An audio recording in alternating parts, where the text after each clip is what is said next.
I hope that is the last piece of this entire puzzle is the effect on law enforcement. So we talk about crime being the issue, but this has big implications for our law enforcement community and what it means to the rest of the population. And we're thrilled to have Sheriff Taylor here to talk about that topic.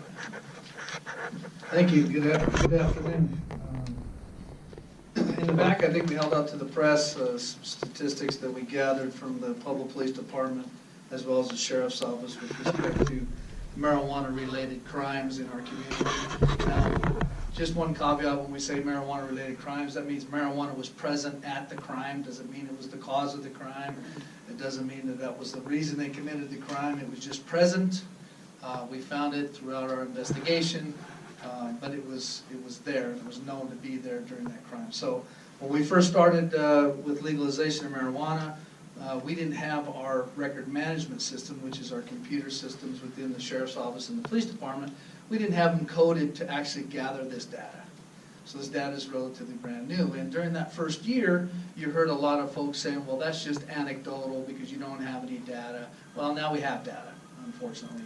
It doesn't look good. So the city of Pueblo, their calls for service have doubled just in the marijuana-related crimes to 498 in 2015.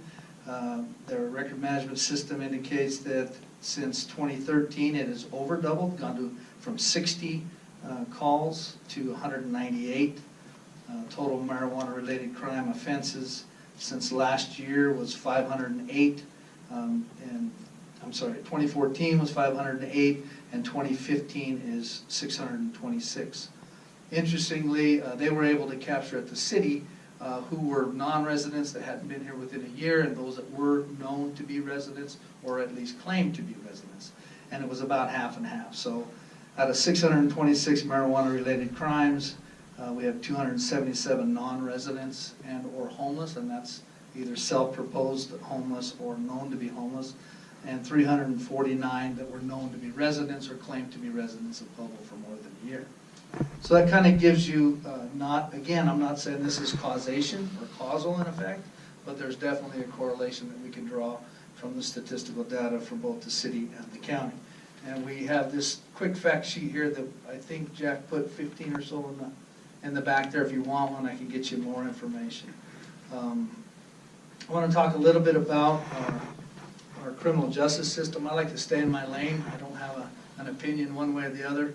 The good folks of Pueblo who elected me have legalized marijuana. Okay, let's get going. So one of the good things, and I heard a lot of bad things here, and I can hear a lot of bad stuff here, but one of the good things that happened this year, not too long ago, and it's probably going to be signed by the governor's House Bill 1220.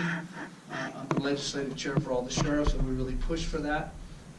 Sal Pace and I actually testified on the same side, and that was good. So it was good for Pueblo.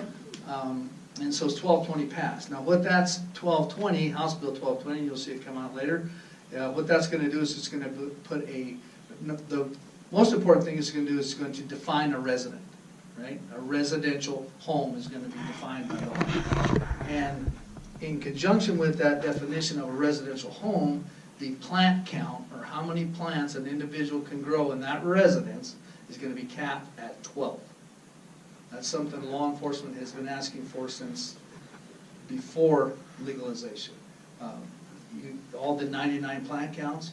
Now you can be proud of yourselves, and I can tell you that I'm very proud of my organization that not so proud that we had to do it, but we took down 126 illegal grows last year, within the last 12 months, with the help of the district attorney, and that was the black market that everybody been hearing about. They call it the gray market, I still call it the black market, call it whatever you want. But the fact of the matter is that was a loophole in the constitutional amendment that allowed people to do that, to grow those plants up to 99 per individual in a resident.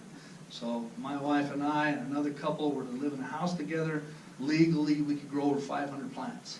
And it's not until we divert those plants or that product out of state or sell it to an individual that it becomes illegal or the black market, right? So we were trying to address that. And the governor said himself, because of what we did in Pueblo, he indicated that marijuana loophole in Amendment 20 was a clear and present danger to our state. So what we were able to achieve down here got the attention of the governor, and he brought out House Bill 1220. And with the help of a lot of different folks, we pushed that through. So we're going to have a 12 cap limit once the governor signs that, and I think that is a win in our current situation. I could go on and on about crime stats. I will tell you that people will tell you about crime stats. The proponents of marijuana will tell you crime is down, and they're right. And the opponents of marijuana will tell you crime is up, and they are right. Kind of strange. So there's statistics and there's damn lies, right? We all know that. So here's how that works. The national, it's called NIBRS, National Incident-Based Reporting System, NIBRS, is a reporting system that the FBI, every year we say, what's the crime rate in Pueblo, right? The FBI tells us the crime rate is X. They get that information from NIBRS. NIBRS comes into my record management system at the sheriff's office, captures my data. It goes to the police department, captures their data. Captures everybody's data in law enforcement. That data is based on 8 crimes, only 8.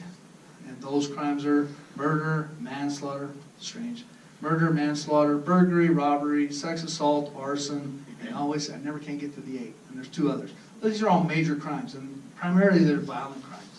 And when they capture that data, they do it for the entire country, and then they break out and say Colorado's crime rate is up, Colorado's crime rate is down, right? Colorado's crime rate has been going down since the 70s based on NIBRS. It just has. The FBI will tell you that. You look it up on the internet. What is going up and what's important is that once we coded our record management systems, all other crimes are captured internally by us, right? And those crimes are this. Controlled substance complaints, not in NIBRS, 26% increase. Violent crimes, down, 83%. Crimes against person, up 63%. These are huge numbers, folks. And this is just my agency. Family disturbances, actually calls decreased, 34%. This is locally. This is just your sheriff's office. Not City of Pueblo, unincorporated Pueblo County. Pueblo West, Rye, Beulah, City, and Millwood. Nuisance calls, which is disorderly conduct, fire calls, suspicious people, up, call increase 24%. Juvenile crimes actually down 39% locally. Okay? Traffic offenses up 24%. You can correlate that with the National Transportation Safety Board that says our intoxicated drivers are going up. Duh. We have alcohol and now we have marijuana. Medical calls, and this is a big one, and this correlates with what Dr. Roberts was saying. Our medical calls are up 129%. That's huge. And so, and in our death calls, which include both homicide and suicides, are down just a little bit. So we're looking at about a 2% increase every year, and if we kind of walk that trend line out without any type of help from our budgeting folks or from the community, we're going to be in real trouble.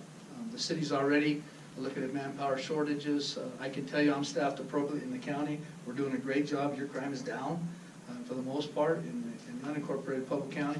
Talked about CSU earlier. Nobody really touts this. The safest campus in the state. By all the data, safest campus in the state. Right? We don't hear that. Right? Everybody wants to talk about how bad Pueblo is.